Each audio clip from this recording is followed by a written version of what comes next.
gamit ng mga kababaihan. Nagbabalik si Noel Perfecto sa Rizal. Itong milyong pisong halaga ng mga peking signature items mula sa bansang China. Nagarang pinasamsam ni Customs Chief Lito Alvarez.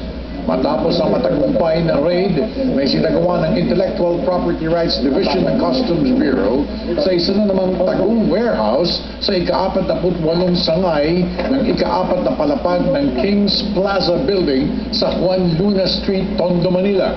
Remember, 2 weeks ago, naka-seize tayo ng 300 million pesos worth of fake products. Ito na naman, ang tingin ko rito, easily 700 million pesos worth of products to. Mga items na sinusupply sa ibang mga katulad ng mga 168 malls, ganyan. So, tingin ko, hindi lulubayan ng mga tao natin ito. Sa Bureau of Customs, tuloy-tuloy ang programa. Hinamon din ni Alvarez sa mga sindikato na tumigil na sila sa iligal na pamamaraan dahil hindi sila titigilan ng gobyerno Aquino hanggat hindi sila nakukulong. Napaka-alerto ng ating intelligence team.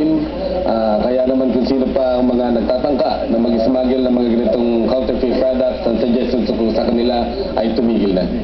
Top 5 counterfeit signature products mula sa China gaya ng Louis Vuitton, Prada, Chanel, Gucci at Burberry bags, wallets at ang mga mamahaling pantalon, sapatos at iba pang gamit ng kababaihan ang itinago sa isang hidden closet sa loob mismo ng pinasok na warehouse.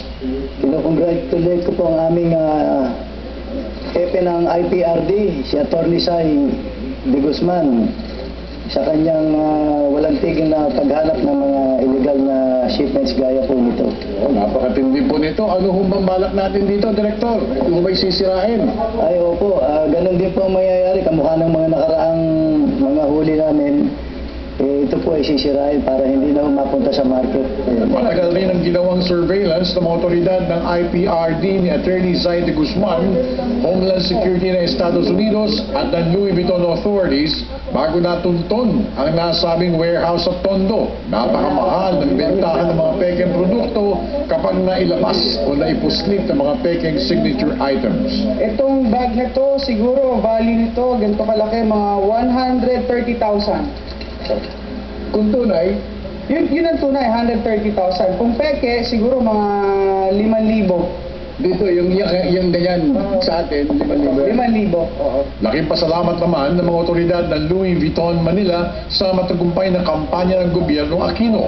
Masayang-masaya po kami, lalo na sa tulong ng Bureau of Customs na natulungan nila kaming buksan itong warehouse na ito.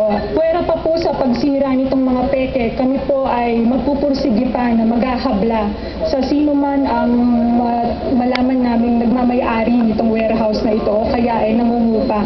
Sisirain lahat ng 7 milyong pisong halaga ng mga peking produkto mula sa China para sa National Broadcasting Network. Ako naman si Noel Perfecto, ang inyong tagapagbalita.